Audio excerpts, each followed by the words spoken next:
여기 1차 방정식이 있습니다. 1차 방정식의 근은 이렇게 표현됩니다. 다음에는 2차 방정식이 있습니다. 2차 방정식의 근의 공식은 누구나 다 알고 있죠. 그렇다면 3차 방정식은요? 복잡하지만 3차 방정식도 근의 공식을 가지고 있습니다. 덕분에 3차 방정식은 3개의 근을 가진다는 걸 알 수 있네요. 4차 방정식도 근의 공식이 있습니다. 굉장히 복잡하지만 4개의 근을 가지네요.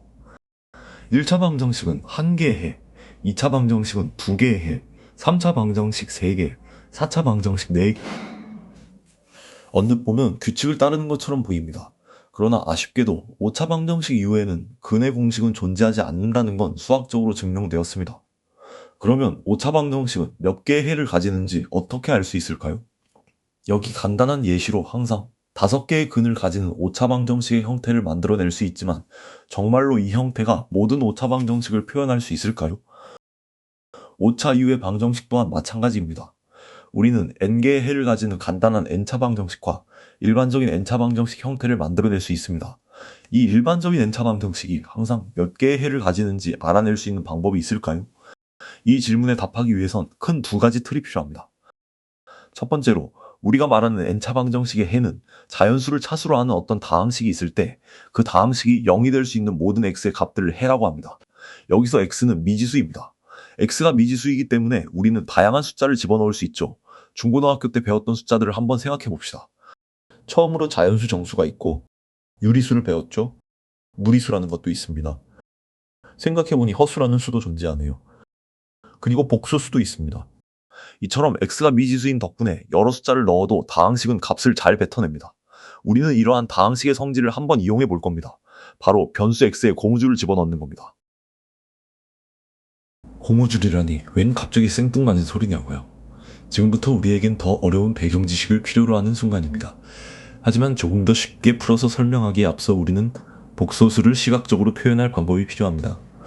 복소수 z라는 수가 있을 때 복소수의 실수 부분을 x축, 허수 부분을 y축으로 하는 좌표 평면을 하나 만들어 보겠습니다. 이 좌표 평면은 모든 복소수들을 시각적으로 표현할 수 있게 해줍니다. 복소수를 평면에 보여주니 간단하게 이름을 복소평면이라고 부르겠습니다.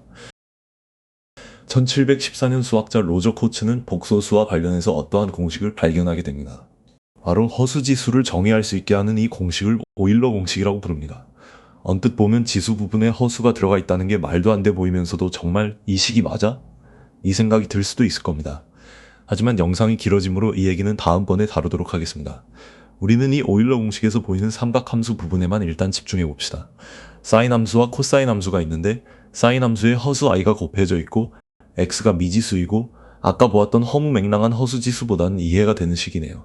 이 부분만 따져본다면 x에 따라 변하는 그냥 어떤 복소수 값이라는 걸 알 수 있습니다. 우리가 아까 정의했던 좌표 평면을 기억하시나요? 삼각함수의 사인과 코사인 함수는 이 파이를 주기로 반복하면 단위원의 x와 y축 값을 뱉어내는 함수입니다.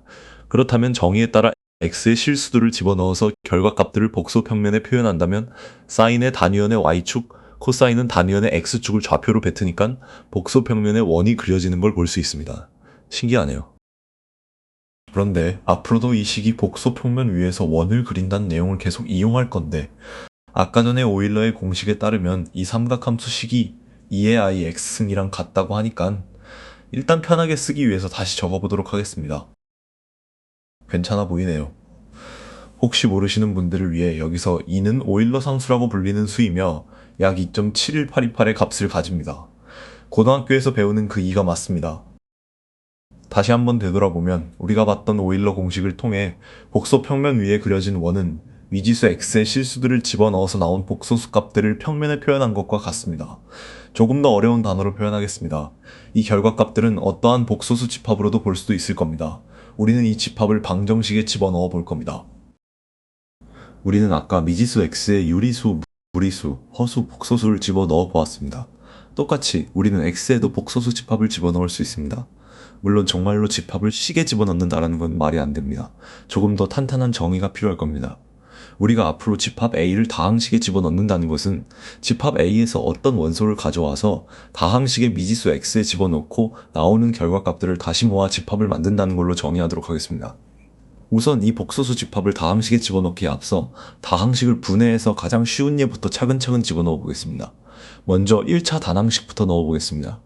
1차 단항식은 개수와 미지수로만 이루어져 있습니다. 따라서 아까 전에 오일러의 공식에 따라서 이 식을 다시 삼각함수로 표현해서 복소수를 계산하면 1차 단항식일 때는 개수에 따라 원의 반지름이 늘었다 줄었다 비례한다는 걸 알 수 있습니다. 다음으로 개수가 없는 2차 이상의 단항식을 보겠습니다. 다행히도 지수가 복소수여도 지수 법칙은 성립합니다. 그렇기 때문에 2의 xi 제곱의 n 제곱은 지수 법칙에 의해 2의 i n x 제곱과 같고 오일러의 공식에 따라 사인과 코사인 삼각함수로 표현하면 주기가 2파이 분의 n인 삼각함수의 합으로 표현됩니다. 이 복소수를 복소 평면에 표현하면 x의 실수를 다시 집어넣었을 때 조금 더 빠르게 도는, 즉 주기가 다른 원이 복소 평면에 그려지게 됩니다. 이번에는 2차 이상의 개수가 존재하는 다항식을 봅시다. 1차 다항식으로 돌아보면 개수는 원의 반지름에 비례한다는 걸 알 수 있었는데요. 여기서 우리는 아까 복소수에서 지수 법칙이 만족한다는 걸 알게 되었으니 개수를 로그를 통해 밑을 통일하면 지수 법칙에 따라 식을 다시 쓸 수 있게 되고 지수 부분에 허수뿐만이 아닌 복소수를 넣어도 정의가 된다는 걸 알 수 있습니다. 다시 한번 되돌아보겠습니다. 2를 밑으로 하는 복소수 지수는 미지수 x가 실수일 때 원을 그리는데 복소수 지수의 허수 부분은 원의 주기를, 실수 부분은 원의 반지름을 담당한다는 걸 볼 수 있습니다. 이러한 점을 종합했을 때 다항식은 단항식의 합 또는 차로 이루어지기에 다항식이 복소 평면에 그리는 선은 삐뚤빼뚤하지만 단항식들이 그리는 원의 주기들이 서로 유리수만큼 비례하므로 미지수 x의 실수를 계속해서 집어넣다 보면 언젠가는 시작점과 끝점이 이어지는 꼬인 고무줄과 같은 선을 표현하는 새로운 복소수 집합을 만들어낸다는 걸 알 수 있습니다. 우리는 오일러 공식부터 다항식이 만들어내는 꼬인 고무줄 같은 복소수 집합까지 알아보았습니다. 우리에겐 필요한 기본적인 배경 지식이 쌓였으나 우리는 고무줄이 가지고 있는 성질 하나를 더 알 필요가 있습니다. 바로 고무줄을 늘려보는 겁니다. 아까 지수에 허수뿐만이 아닌 복소수를 넣을 수 있다는 걸 기억하시나요? 다시 단항식으로 돌아가 보겠습니다. 여기서 오일러 공식에 집어넣는 복소수의 실수 부분은 원을 반지름에 비례한다고 배웠습니다. 즉 우리는 오일러 공식에 집어넣는 복소수의 실수 부분의 값을 크게 하면 할수록 원이 커진다는 걸 알 수 있습니다. 이는 즉 실수 부분이 커지면 커질수록 둘레가 복소 평면에 가능한 모든 방향으로 커진다는 걸 확인할 수 있습니다. 그럼 다항식일 때에는 어떡하요?